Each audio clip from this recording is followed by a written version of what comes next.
The Lord be with you, and with your spirit. A reading from the Holy Gospel according to John. Glory to you, O Lord. Jesus answered the Jews and said to them, Amen, amen, I say to you, whoever hears my word and believes in the one who sent me has eternal life and will not come to condemnation, but has passed from death to life. Amen, amen, I say to you, the hour is coming and is now here, when the dead will hear the voice of the Son of God, and those who hear will live. For just as the Father has life in himself, so also he gave to his Son the possession of life in himself. And he gave him power to exercise judgment, because he is the Son of Man. Do not be amazed at this, because the hour is coming in which all who are in the tombs will hear his voice and will come out. Those who have done good deeds to the resurrection of life, but those who have done wicked deeds to the resurrection of condemnation. The Gospel of the Lord. Praise to you, Lord Jesus Christ. Good evening, brothers and sisters. Batiin naman yung katabi mo, tsaka yung nasa likod, sabi mo, good evening, brother, good evening, sister, and happy All Souls Day. Ayan. At alam niyo po, minsan may isang pari, no, na nagtanong sa kanyang mga sa mga parokyani, no, sa mga kanyang mga taga-parokya habang nagbibisa. Tinanong niya yung mga tao. Sabi niya, sino sa inyo gusto pumunta sa langit? Tapos nagtaasan, ang dami nagtaasan ng kamay. No? Sabi niya, ito susunod na itatanong ko. Sinong gustong mamatay? Walang nagtaas na kamay. Pero sabi niya, gusto niyo pumunta sa langit pero ayaw niyo mamatay. Pwede ba yun? Wala namang pwede pumunta sa langit nang hindi mo na namamatay. At alam po ninyo, as we celebrate today, the All Souls Day, we are confronted with one very clear and very, we call it, sure reality. At ano yun? Death. Kamatayan. No? Sabi nga, no? Madalas naririnig natin, hindi ba? Sa mga libing, sa mga funeral, yung kanta, hindi kita malilimutan. Hindi kita pababayaan. Di ba? Habang umiiyak yung mga Alam niyo po, that song really captivates what the church really teaches us regarding our loved ones. No? Yun yung, hindi dapat natin silang kalimutan. No? They must remain. And as we siguro yung iba sa inyo, sino ba rito naka-visit na sa kanilang mahal sa buhay, sa cemetery o sa kulumbari, taas ang kamay. Yan. No? Bakit tayo bumibisita? Because we do not forget those persons because we love them. No? And the problem is, yung pangalawang kanta, Pagkatapos ng hindi kita malilimutan, ano yung pangalawang kanta? Yung I want a thriller, thriller night. Tadeng, teng, teng, tadeng. Tadeng, teng, teng, tadeng. Di ba? Yung iba sa inyo, sigurado, may nag-trick or treat kagahapon, inasa. And this is what, who teaches this one?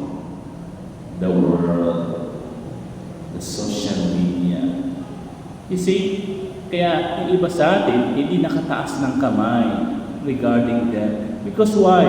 Because our mind is already conditioned by the world, by the social media, by what we see in the movie, Korean drama, etc., etc.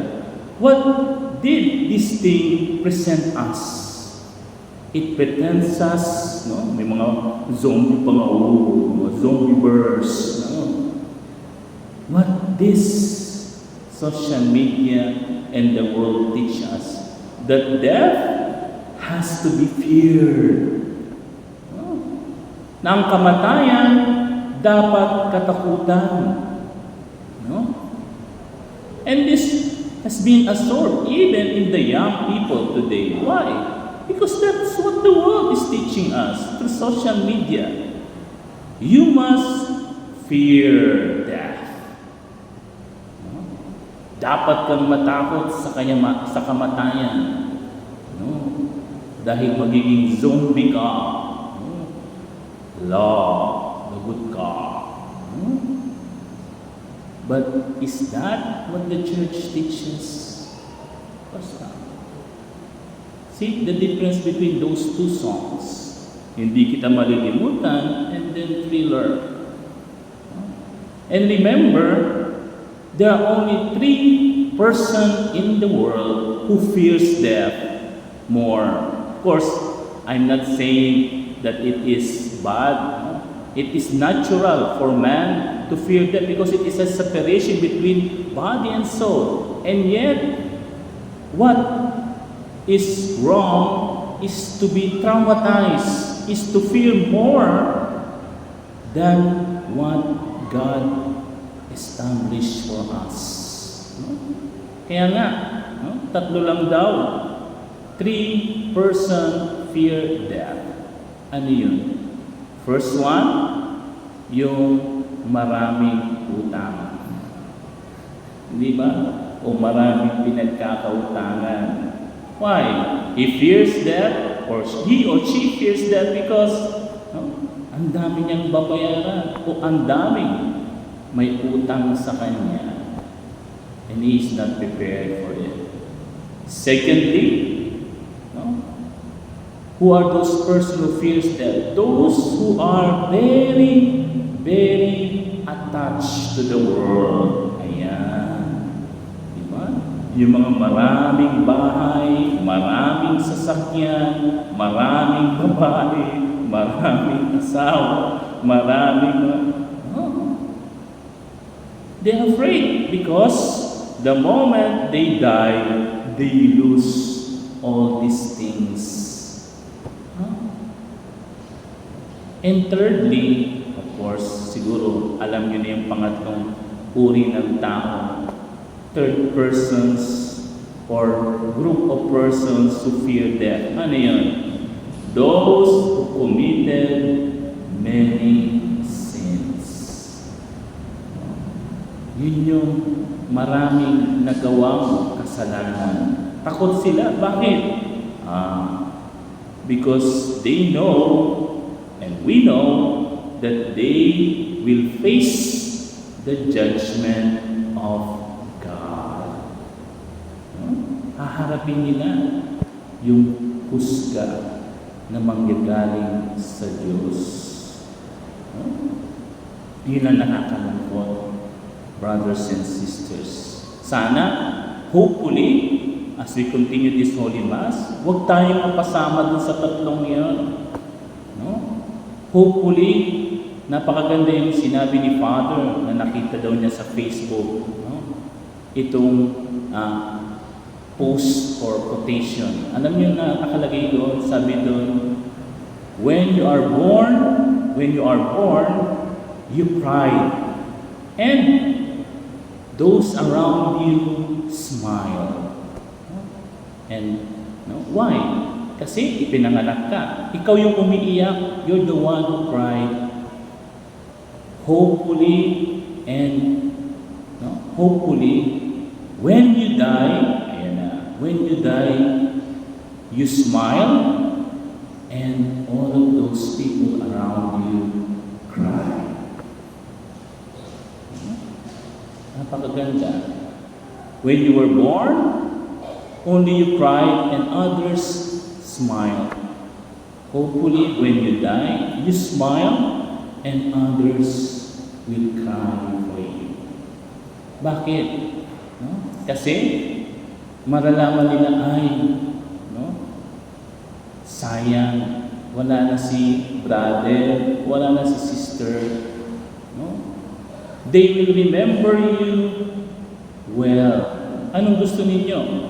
Alalahanin kayo na may ngiti sa labi ng mga tao yun? Or sasabihin, ay buti nga namatay na si brother, buti na nga namatay na si sister. What would you like? Hindi ba? That's why God has two death that He has. Sabi nila, ano na yung dalawang kamatayan para sa Diyos? Yung isa malungkot, yung isa masaya. Anong gusto yung unahin ko? Yung malungkot o may masaya? First of all, unahin natin yung malungkot. Why did for God death is sad for Him? Because, sabi nga sa Biblia, God is sad because He doesn't want for us to go to hell. Hindi gusto ng Diyos na mapunta tayo sa impyerno. God never wills for us to go to hell. Pero, malungkot siya. Bakit? Kasi pinili natin yun. We choose it. And we can do not anything for it. Once we already choose it. But the second, God is happy or joyful of the death of His faithful. Yung sinelebrate natin kadahapon, yung mga saint, yung kanilang kamatayan, God is joyful. Why? Because of their death, many are converted. Maraming nagbalik loob sa Diyos, lumapit sa Diyos. Katulad ni St. Pedro Calungsod, St. Lorenzo Luis, St. Carlo Acutis. Their death is precious. Not only God is happy, but their death becomes precious. Why? Because they fulfill what God wants of them. Kaya nga, hindi po ba, habang tayo bumibisita sa mga sementeryo, we remember these brothers and sisters of ours who gone before us, what they've done for us, our relationship with them. And remember, love is not or should not be ended on death. Hindi natatapos ang pag-ibig sa kamatayan. It continues even to the other life. Kaya nga natin pinagdadasal yung ating mga yumao. Dahil alam natin, na mahal natin sila. At alam natin na yung ating mga dasal ay bunga ng ating pag-ibig sa kanila. So hopefully, brothers and sisters, let us strive to imitate those good death that God is happy for, those who is precious in His eyes. And let us continue praying for our brothers and sisters who have gone before us, knowing that they are in the hands of our Lord.